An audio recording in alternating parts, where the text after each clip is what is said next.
নমস্কার, সুদীপ্তার রেসিপি বুকে আপনাদের স্বাগতম। আজকের recipe restaurant style chicken rezala. এটা একটা মোগলাই ডিশ। এটা রুটি, পরোটা, নান এর সাথে খেতে জাস্ট অসাধারণ লাগে। তো চলুন শুরু করি। আজকের ভিডিওটা ভালো লাগলে অবশ্যই লাইক, শেয়ার, কমেন্ট করবেন।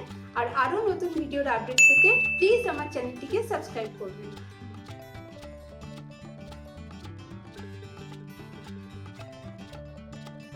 চিকেন রেজালা রান্না করার জন্য আমি নিয়ে নিয়েছি 750 গ্রাম চিকেন।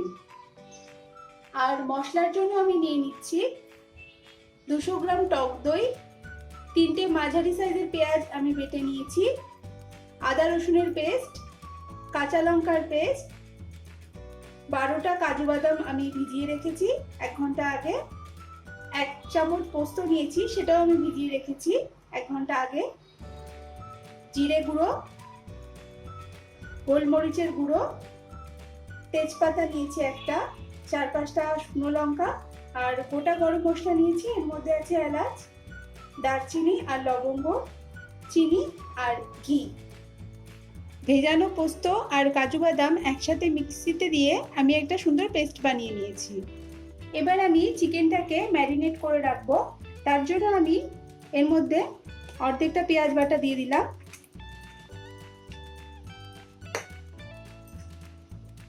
2 চামচ টক দই দিয়ে দিলাম,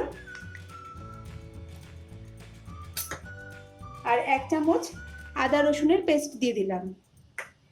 দিয়ে এটাকে খুব ভালো করে মিশিয়ে নিতে হবে। আমি এটাকে 2 ঘন্টার জন্য ম্যারিনেট করব নর্মাল টেম্পারেচারে। কারোর যদি সময় কম থাকে মিনিমাম 1 ঘন্টা এটাকে ম্যারিনেট করতেই হবে।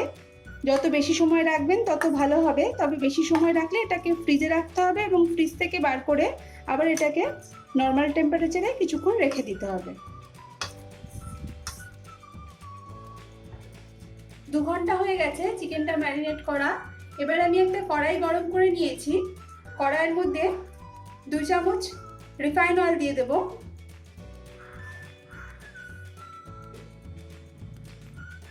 আর 2 চামচ ঘি দেব। কেউ চাইলে পুরো রান্নাটা ঘি দিয়েও করতে পারেন, এতে একটু তেল বা ঘিয়ের পরিমাণ একটু বেশি থাকে, সেজন্য এটা একটু বুঝে দিতে হবে। তেলটা ভালোভাবে গরম হয়ে গেছে। এবার আমি এর মধ্যে শুকনো লঙ্কা আর তেজপাতা ফোড়ন দিয়ে দিলাম, আর গোটা গরম মশলা ফোড়ন দিয়ে দিলাম, লবঙ্গ, এলাচ আর দারচিনি। এবার আমি কড়াইয়ের মধ্যে বেটে রাখা পেঁয়াজটা, বাকি অংশটা পুরোটা দিয়ে দিলাম।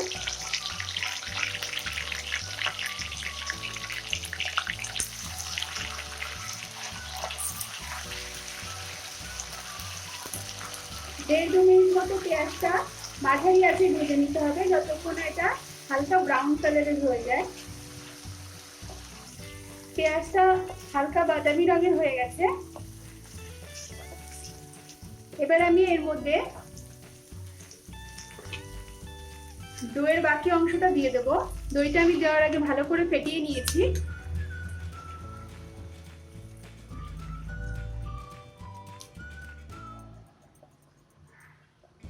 এক মিনিট মতো আমি এটাকে ভালো করে মিশিয়ে নেব পেঁয়াজের সাথে। এবার ম্যারিনেট করে রাখা চিকেনটা আমি কড়াইয়ের মধ্যে দিয়ে দেব।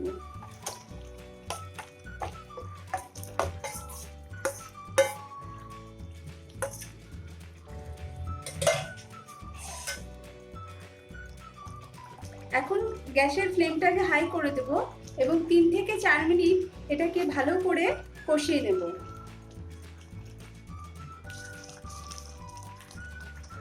3-4 মিনিট হয়ে গেছে, এটা ভালোভাবে কষানো হয়েছে। এবার আমি এর মধ্যে স্বাদ মতো লবণ দিয়ে দেব,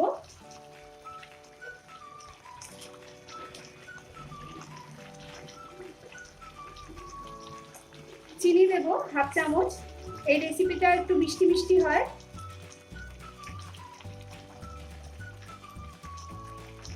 আর কাজু বাদাম আর পোস্ত বাটাটাও পুরোটা দিয়ে দেব।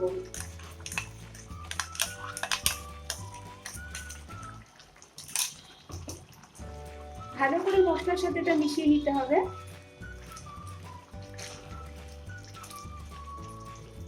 এবার আমি কড়াইয়ের মধ্যে সামান্য পরিমাণে কাঁচা লঙ্কা পেস্ট দিয়ে দিলাম। এটা অপশনাল, কেউ প্রয়োজন মনে করলে এটা বাদও দিতে পারে। আর দিয়ে দেবো 1 চামচ জিরে গুঁড়ো আর 1 চামচ গোলমরিচের গুঁড়ো।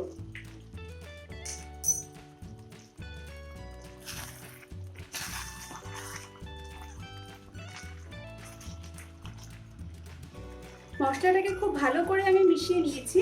এবার আমি গ্যাসের আঁচটা মিডিয়াম করে দেব, দিয়ে 10 মিনিটের জন্য এটাকে দমে রেখে দেব। এই 10 মিনিটের মধ্যে মাঝে মধ্যে এটাকে একটু নেড়ে দিতে হবে যাতে মশলাটা নিচে লেগে না যায়। 10 মিনিট হয়ে গেছে, আমি এবার ঢাকনাটা খুলে দিলাম। দেখতে পাচ্ছেন মশলার থেকে সুন্দর একটা তেল বেরিয়ে এসেছে আর মাংসটাও প্রায় সেদ্ধ হয়ে গেছে। দেখতে পাচ্ছেন মাংস সুন্দর সিদ্ধ হয়ে গেছে।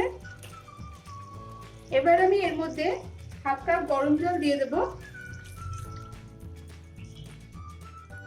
এই রেসিপির গ্রেভিটা একটু গাঢ় হয়, তবে আপনারা যদি একটু পাতলা চান তাহলে জলের পরিমাণ একটু বাড়িয়ে দিতে হবে। আরো 5-7 মিনিটের জন্য আমি এটা ঢাকনা দিয়ে ঢেকে দেব। এই সময়ের মধ্যে আমি আরেকটা ফ্রাইং প্যান নিয়ে নিয়েছি, এর মধ্যে অল্প পরিমাণে রিফাইন অয়েল দিয়ে দিলাম।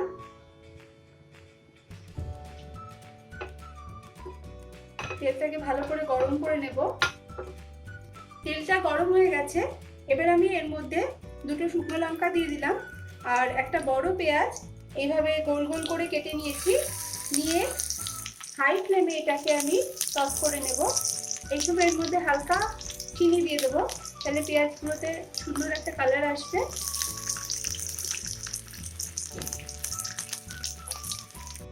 দু মিনিট হাই ফ্লেমে ভেজে নিয়েছি, এগুলো বাদামি কালারের হয়ে গেছে। এবার আমি গ্যাসটাকে অফ করে দেব। আরো 7 মিনিট হয়ে গেছে, এবার আমি ঢাকনাটা খুলে দিলাম। দেখতে পাচ্ছেন খুব সুন্দর তেল বেরিয়ে এসেছে গ্রেভির থেকে।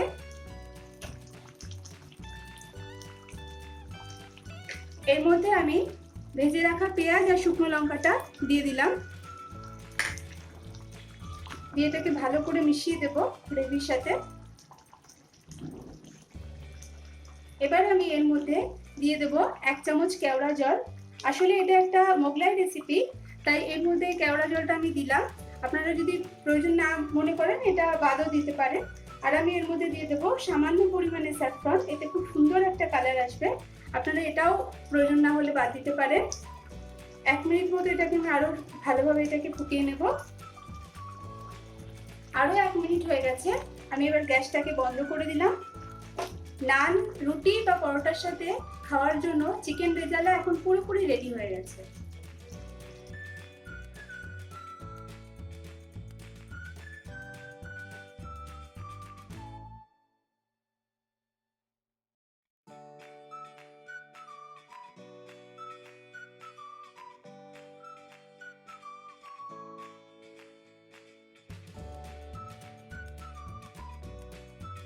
তো বন্ধুরা, আজকের ভিডিওটা আপনাদের কেমন লাগলো?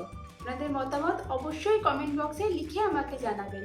আর যারা এখনো আমার চ্যানেলটাকে সাবস্ক্রাইব করেননি, প্লিজ চ্যানেলটাকে সাবস্ক্রাইব করবেন। নেক্সট সেশনে আবার নতুন রেসিপি নিয়ে দেখা করছি। নমস্কার।